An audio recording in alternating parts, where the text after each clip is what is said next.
You've got questions, we've got answers. Welcome to the Therapist Question Box, where trauma-trained therapists tackle real questions from real people. I'm your host, Lindsay Schiss, bringing you grounded insights you can actually use, brought to you by Therapy Utah.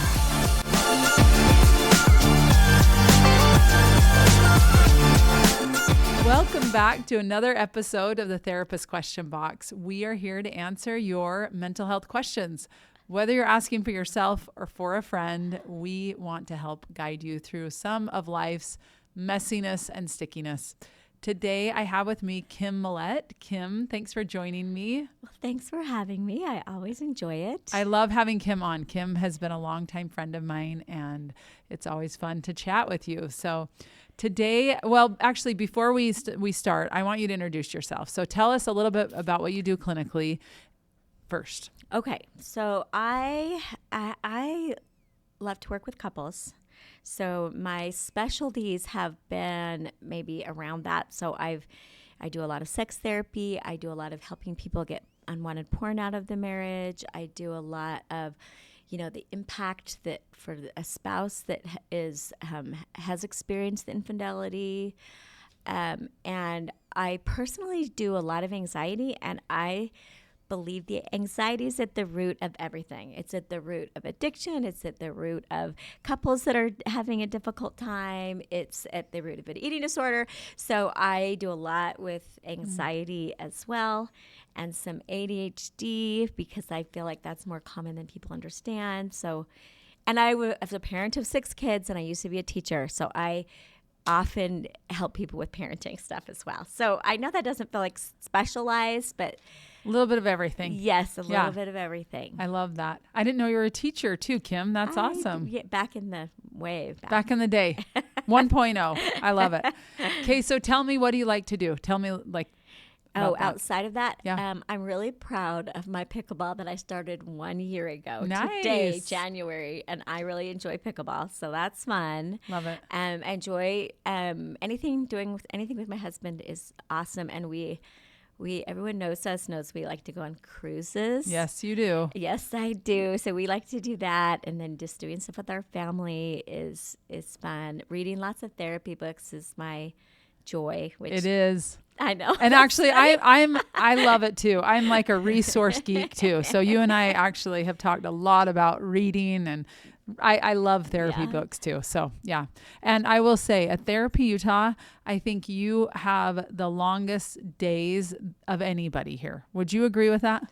Maybe. I think you do. Yes, I do. Yeah. I really have something that I want to be available at night, because I know some people like night, and I like working 3 long days instead of 5 days, even though sometimes I end up working more than 3 days. She has marathon days. So I'm always impressed. But anyways, you're great. So happy to have you with us.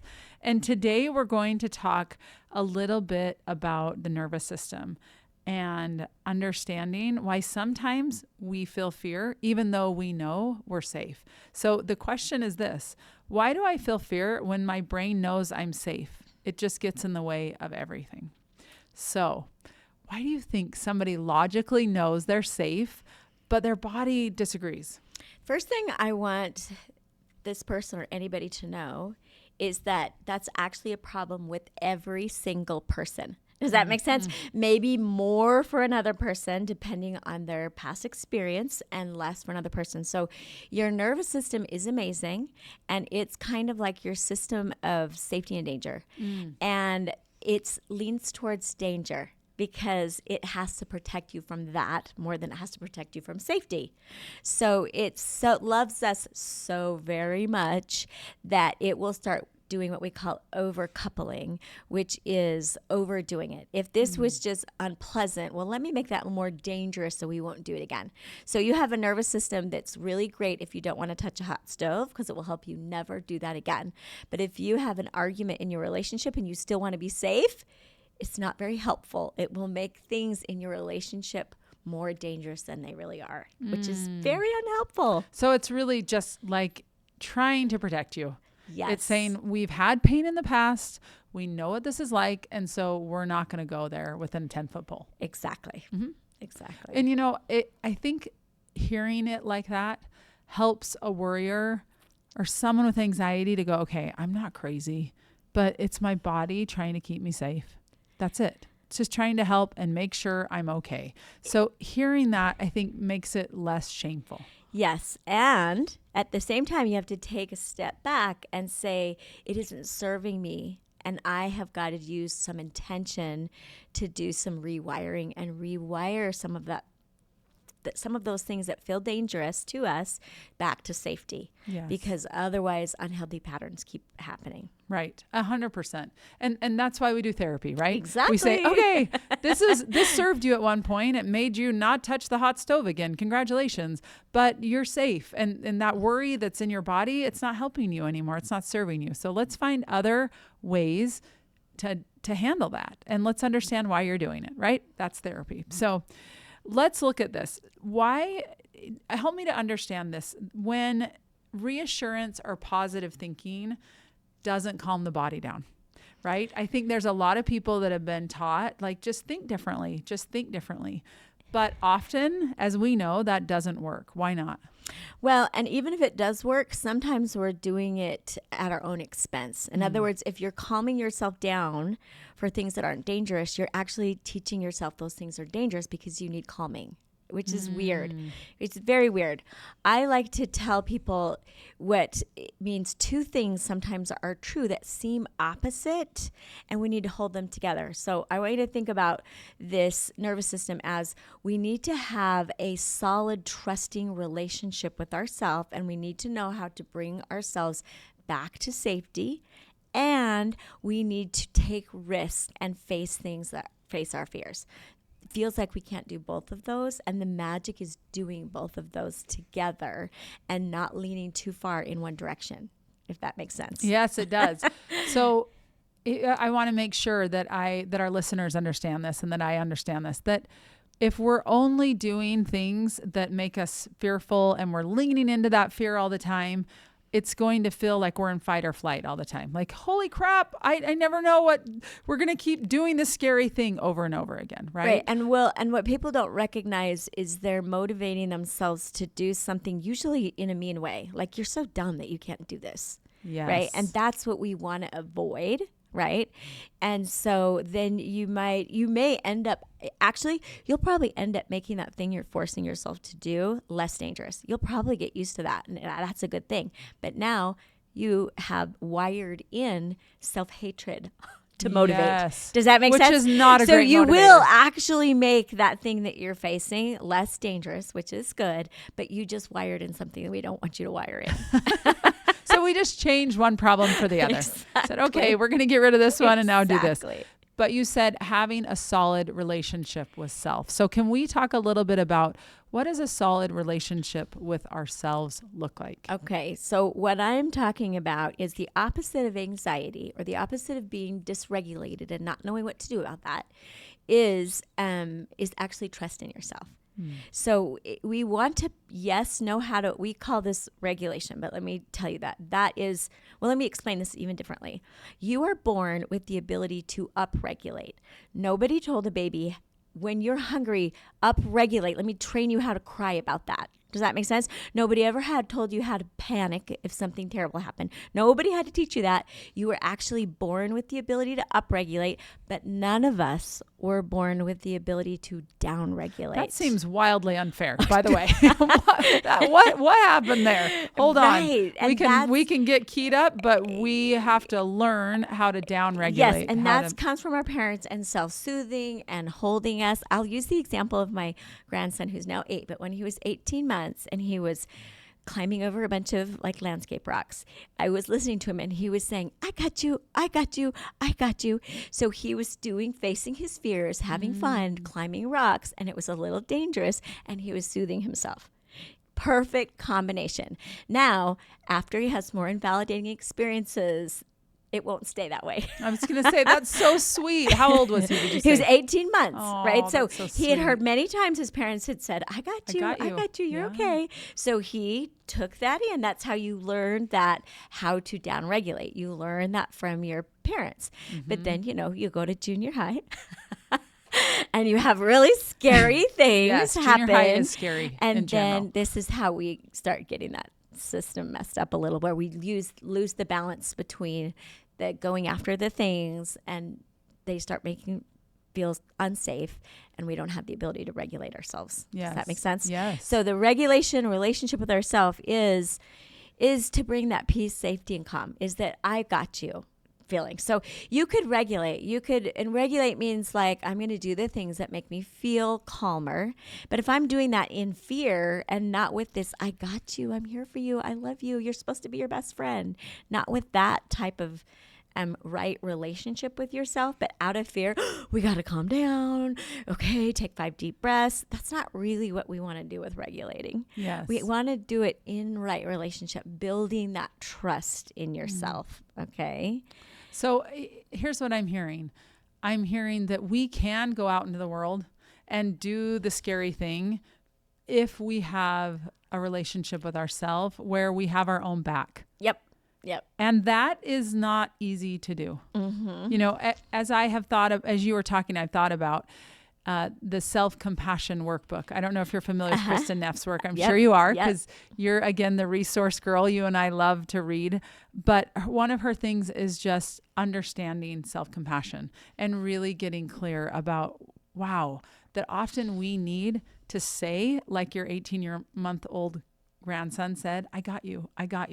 You know, and one of the things she talks about is when we're not okay is doing some self-soothing things. So she even talks about rubbing your thumb across your hand and just soothing yourself, right? Like rubbing your arm, putting your hand on your heart, like saying, I actually am okay and I'm safe in this moment. And part of that is we are doing it to ourselves. We're not looking everywhere else to make sure, can someone do this for me? We're actually looking to soothe ourselves. Yes, and the little thing there is that even if you want somebody else to do it, if you're not doing it yourself, it will never be enough. That's right. You will still be have too much stuff inside that you've got to be able to do it yourself. Yes. I often tell clients, if you were double covered with insurance, it's like you never have to pay co-pays. It's awesome, but you're always your primary care because you never want to be left uncovered.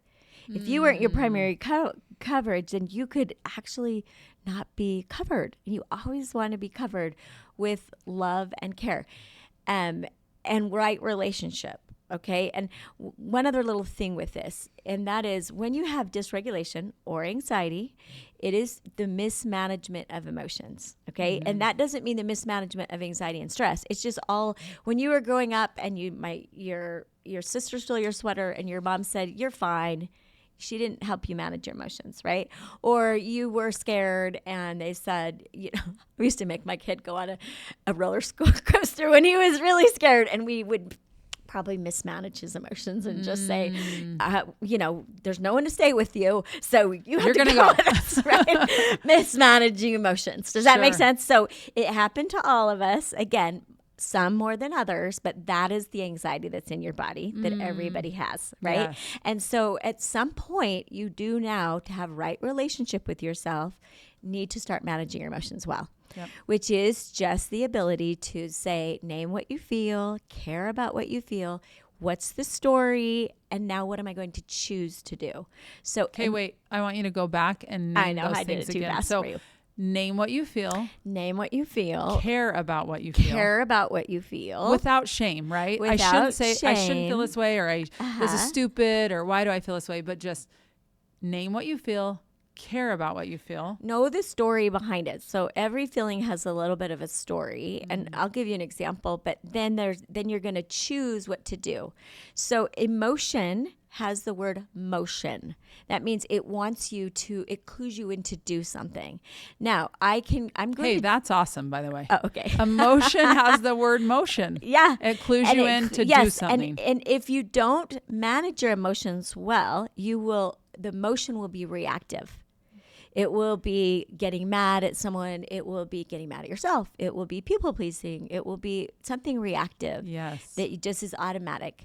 But if I sit with my emotion and manage them well, say I feel like a loser. I already know I'm not a loser, but I certainly want to know if I feel like one, right? Right. Because then I go, oh, I'm feeling like a loser. I just made this mistake. It makes sense. I care about that. And then I'm going to do something like, and people make mistakes, and it doesn't mean they're a loser. It's okay. I love you. We're back to I got you. Yeah. And then I decide what So do I you're wanna saying you do. go through all those steps. Yeah, and you can And do you- it super quickly. Yeah. But really quick understanding and learning those steps of, oh, okay, this is what I feel. I care about what I feel. Oh, here's the story around what I'm feeling. And now I'm choosing what I want to do. Right. And that way it's not reactive, because we got to have, and in doing that, if you think about an emotion, the reasons why they get stuck in your body is they don't get finished. Somebody cut you off mid-emotion. Yes. So true. Right. And that's why it gets And kind of send you on a stuck. roller coaster. Right. Roller coaster. So it gets stuck in your body. And sometimes I'll use a candle. It's like the candle got lit and it didn't get to go all the way to the bottom. When it got all the way to the bottom, it would go away and it would be fine. It wouldn't get stuck as dysregulation or anxiety in the body. And so, and the idea is that you're not going to get everything that you wanted when you help your kids manage emotion, but you're going to care about what they feel. And then you're going to choose something and they're together and it's going to be okay. You're going to kind of follow that same thing if you're with kids, right? Yes. Or with yourself.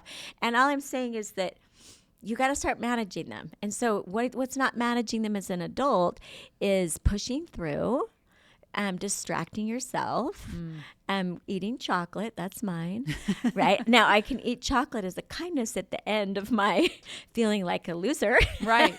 And hey, you're not a loser. You're okay. Let's go have a little piece of chocolate, right? But it's why you're doing it. Right. Right. If I'm doing it because I don't want to sit down and feel and those things, then I'm coping. I'm not mismanaging my emotions, which will just lead to more dysregulation that lives inside my body that we could call anxiety.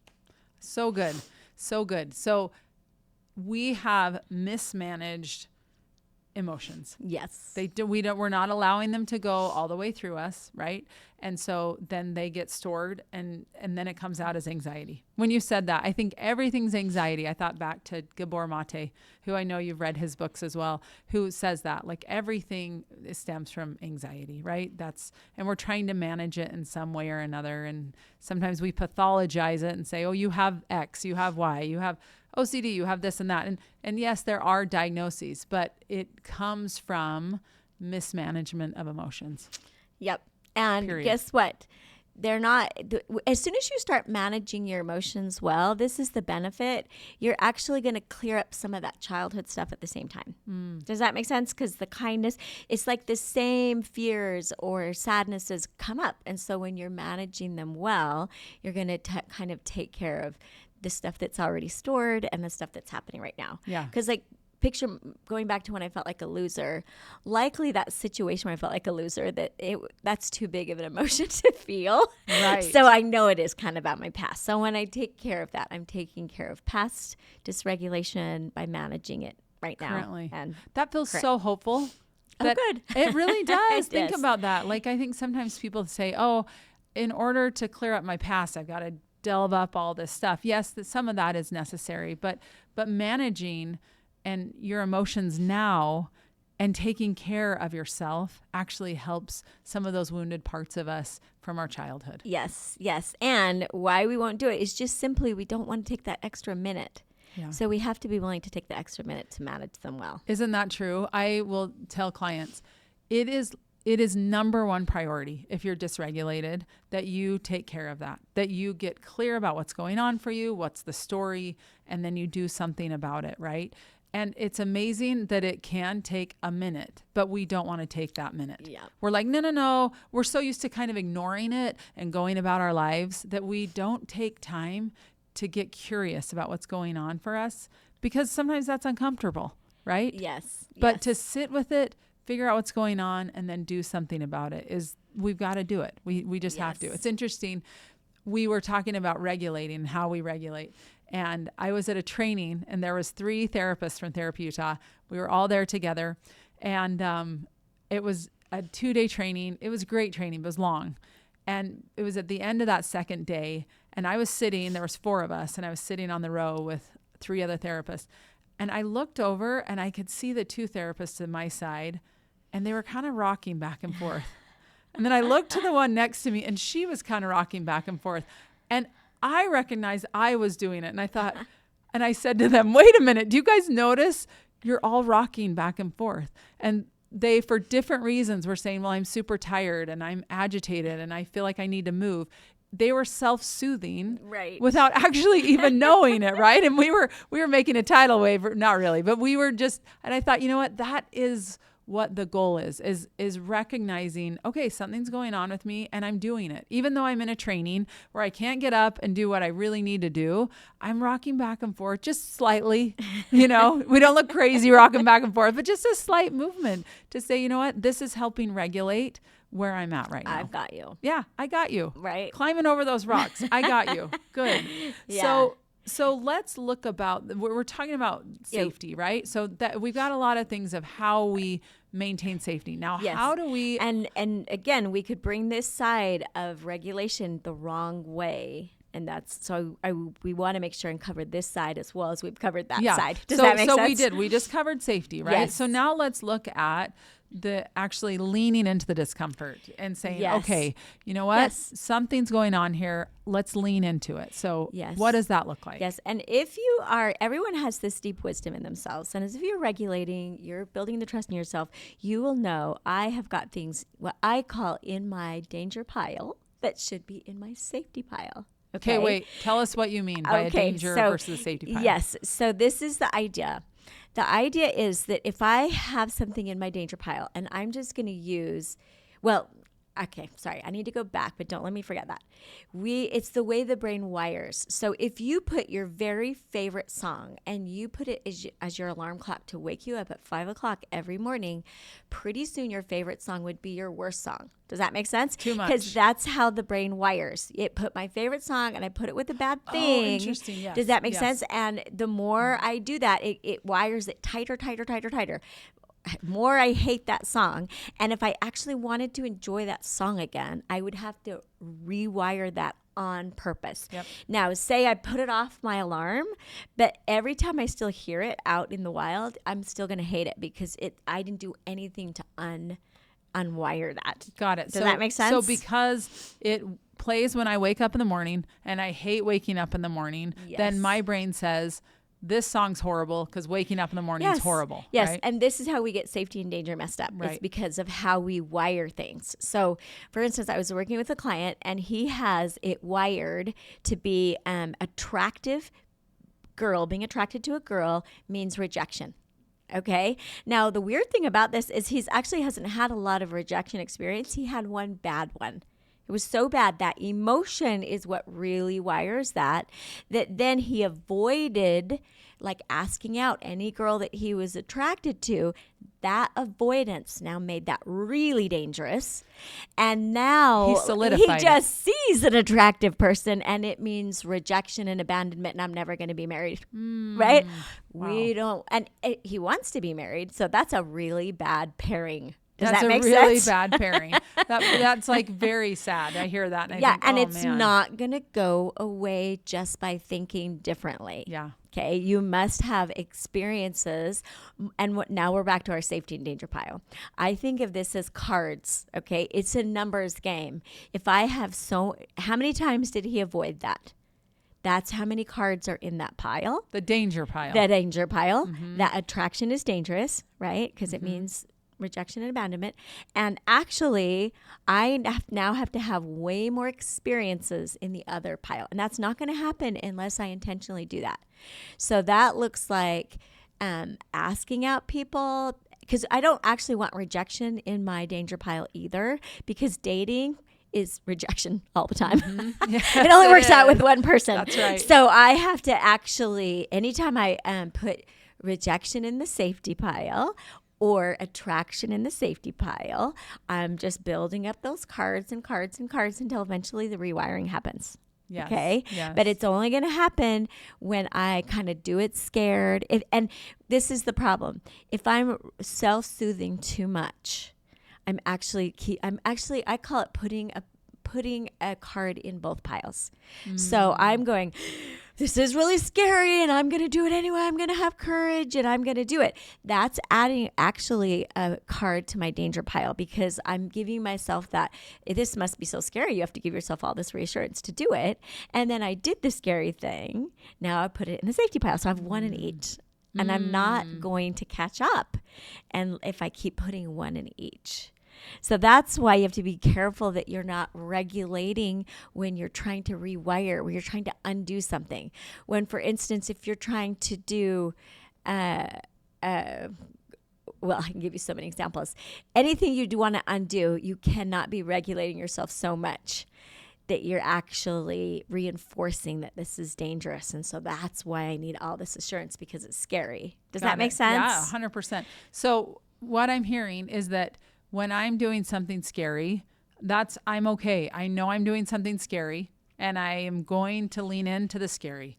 Yeah. But when I'm doing something reassuring, it's totally separate than the scary, right? No, yes, don't bring it in right there. Okay, but can I do something scary and then do some regulating things? Yeah, what you want to do is wait till you're fine. Like, you don't want to do it so that you can get that activation or that comfort back, so you're not doing it with that purpose. Okay. Otherwise, it's a card in both piles. Does that make sense? Yeah. Does it? Okay. Oh, it does. I get what you're saying. Here's the other piece that I think is important, is really getting clear that when I'm doing something scary, I'm deliberately doing something scary. And I know it, and I'm actually trying to increase my tolerance for this, what feels so scary. Same principle applies. I'm doing something that's regulating, right? And I'm doing it purposefully versus just kind of helter-skelter doing it. Yeah. In fact, with clients, I will say, when we're working on regulation, I will say, don't do it when you're super upset, and only do it then, because then your brain goes, right. Oh my gosh, it's the alarm clock thing, right? And that's exactly the way that you won't do it wrong, is when you're doing it all the time when you're not in any kind of fear. Because you're just doing it as almost like little presents, little gifts for yourself.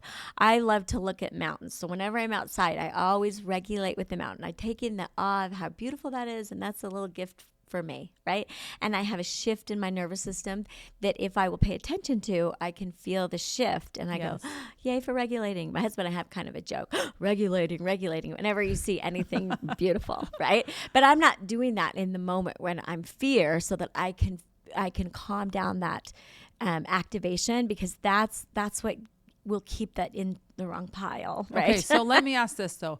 But then when I am in fear in real life, right? Something just happens. Well, then how do you suggest that I find regulation? Well, you're bringing up a good point. And that is, if I actually have something that's fearful, the system is working. I'm supposed to actually upregulate, go into fight, flight, and freeze, and do the thing, and then the real danger goes away. So that's when our system's working well, right? And I want to give you an example of a client, such a cutie, college girl. We're working on, she's afraid of throwing up health things, and so she's doing things, right, from fear. So if I really have cancer, that's in the danger pile. But worrying about cancer and doing everything to prevent all these things, I've wired something incorrectly. So her health anxiety, she probably threw up one time in public. Does that make sense? Mm-hmm. And so now she was sitting on the edge in class, always having to be on the edge, right? She was bringing little help things in her backpack. This is rewiring in the way that we don't want to. So we had to stop and make her sit in the middle of the classroom, not bring anything in her backpack that any other person wouldn't bring, so she could realize that was safe again. Okay. Now this is exposure therapy. Yes. Yeah. And she happened to be at UU, which is a college nearby, where there was a shooting. She was there. Real fear. This was amazing because the real wisdom took part. It wasn't part of the anxiety system, right? She did exactly what she was supposed to do. She started running. She checked for her friend. They got in the car. She called her parents because she knew they were worried. I'm okay. She went. They had a good cry together. They slept together in the same bed. They managed their emotions by talking them all the way through. So I thought it was just amazing, because here my client, who probably had more anxiety than most of those people there, and probably because she'd gone to lots of good therapy. That's right. She did all the right things. Our fear system kicks in automatically. Remember, we're born with it. Yeah. Right? Isn't that encouraging? Kicked in. That's the good part, right? And it really taught her that, I don't have to be in so much fear around protecting and almost anticipating things that will happen, because that's taking a lot of my energy away. And so back to her, because of her previous anxiety, she would have to hurry and do things like go to the grocery store, even though that might feel a little scary after something like that happened, being in public, and actually have to teach her nervous system that that's all safe again. Otherwise, it could kind of tick up for her. Does that make sense? Yeah. What I love about that story is that her body and nervous system knew exactly how to mobilize. Exactly. It knew you exactly were born what to with do. it. Yeah. We were born with it. And it's remembering that. That's Yes. actually how we were born with that. That is neurobiologically wired in us. And we will mobilize when needed. Yes. And Yeah. we'll come back to because what you really do is you trust yourself. That if something happens in the future, I trust myself that will happen. So we're back to the opposite of anxiety is not calming yourself. It's not being calm and peaceful. It is to trust yourself. So, and I want to give one other weird example because I don't want it to be all framed with anxiety, because this is something about everyone. I will have couples. They will come in. Many couples argue about who's right. Okay. And what that means is in the danger pile, they have being wrong is dangerous. Okay. Now, so they're in fight, flight, and freeze, and they're both arguing. It's who's not pride. right. It's not pride. Maybe. Okay. Maybe some pride. Okay. Fine. Maybe. Okay. But we have to do it differently. So I have my couples now, instead of trying to be right, try to make your partner right. Because the fact is you're both right. So it's a completely stupid argument, because if we come back, somehow you're right and you're right. And so we're both right always, right? Some aspect makes you right. Some aspect makes you right. So now, so that you make your partner right. Make your partner right. And every time you do that, it'll actually work out better because it's not invalidating, right? Right. And then you're rewiring that danger. Right. And now it's actually becoming okay to be wrong. And in a relationship, you really do have to be okay to be wrong, because we're going to be wrong. We're going to make mistakes. And it's just much better to say, oh, yeah, I think that was me. I'm really sorry about that. I can do that. As you're saying that, though, it makes me think the person that's saying, I'm okay with being wrong, first of all, and the person saying, I'm okay with you being wrong. I mean, that takes trust and courage all around. Yes. Let's just make sure to give credit. And you can see if you're not doing that intentionally, your autopilot will just keep making that tighter and tighter and tighter, that being wrong is dangerous, or that my partner's being wrong is dangerous. Yep. And so there's the magic of therapy and why we need to come into therapy, because we really aren't going to get this by ourselves. Either one. Does that make sense? It's too emotional. It's so to have another party to say, hey, do you see what this is? It's actually being wrong's not safe. Yes. And so we've labeled it as unsafe and it's in the danger pile. Well, then we've got to figure out how to relabel that and make it okay to be wrong. Yes. And your therapist is actually, whether it's a couples or a regular therapist, they're teaching you how to fish instead of giving you fish. Yep. So you're going to learn these things, and it just takes enough time to really get it. And it takes a while, depending on how much it's rewired. And then you're going to be able to do it on your own. Yes. Does that make sense? Yeah. I will say, one more little thought. A couple that's coming in right after they got married, because all couples are rewiring bad things. You mean as they first get married? Totally. You bet. From their families of origin. They're so much easier to rewire than 20 years later. Amen. Does that make sense? And so you have some grace, because if you've really rewired any of these things for a long time, it's going to take some time. And so back to right relationship with yourself, and stay in that good relationship with yourself, and give yourself the time and the space to get that your stuff rewired. I love that. I so many great thoughts there, and so many tools actually that our listeners can walk away with. I love the idea that understanding that we have to have two piles, the safety pile and the danger pile, and recognizing, am I putting too much in the danger pile and not enough in the safety pile? And I even say that a little bit differently in that I want my danger pile to be grizzly bear things. Mm-hmm. Does that make sense? Big things. Big things. I really want them to be truly dangerous. And then my system will work. That fight, flight, freeze, it'll come. And the other things, I call them, they might be ugly teddy bears. You don't like them. They bring up discomfort. They're hard effort. So they're not cute teddy bears, but they're still safe. They're teddy bears. Does that make sense? Because even an ugly teddy bear is still a teddy bear. Yes, it's still a teddy bear. Than it could be. Yes, I love that.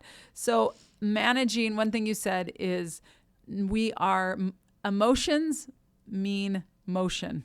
Like there's got to be movement that happens. There's something that needs to happen. That idea of the candle, that we don't let it blow all the way out and it goes away. And that's part of the problem because we stop that candle burning right in the middle and it's this mismanagement of emotions, right? So understanding, there's a reason I'm feeling this discomfort, this anxiety. It's because I don't trust myself and these emotions, I haven't gone through the whole process of it, right? I loved the idea of naming it, understanding it, and recognizing the story with it. Really getting clear, like what is the story I'm telling myself when these things are coming up and doing something about it. And then choosing the motion. Choosing the motion, doing something about it, right? I love those steps. And I think those are so concrete to understand. Okay, when something comes up that's uncomfortable, what do we do? Those are the steps. Kim, such a good discussion. Always so fun to have you on and really appreciate the understanding that, yes, we've got to lean into the discomfort. We've got to do those hard things, do those exposures, but we have to have a relationship with self in an effort to do those things from a place of safety and a place of self. So thank you so much. To our listeners, thank you for listening. We appreciate you being here and know you could spend your time in a lot of places and appreciate that you are here. We hope this episode was insightful and that it will help you be brave, lean into some of that discomfort while also recognizing that relationship with self is key. We are thankful to you, Kim, for being here. And until next time, take care. That's a wrap for today on the Therapist Question Box. I'm Lindsay Schiss. Thanks for listening. And remember, every question you ask is an opportunity to learn and grow. Brought to you by Therapy Utah. Hey, this is Kathy Kinghorn. I'm an owner at Therapy Utah. If you'd like to book with one of our trauma-trained therapists, go to www.therapyutah.org. Thanks for listening.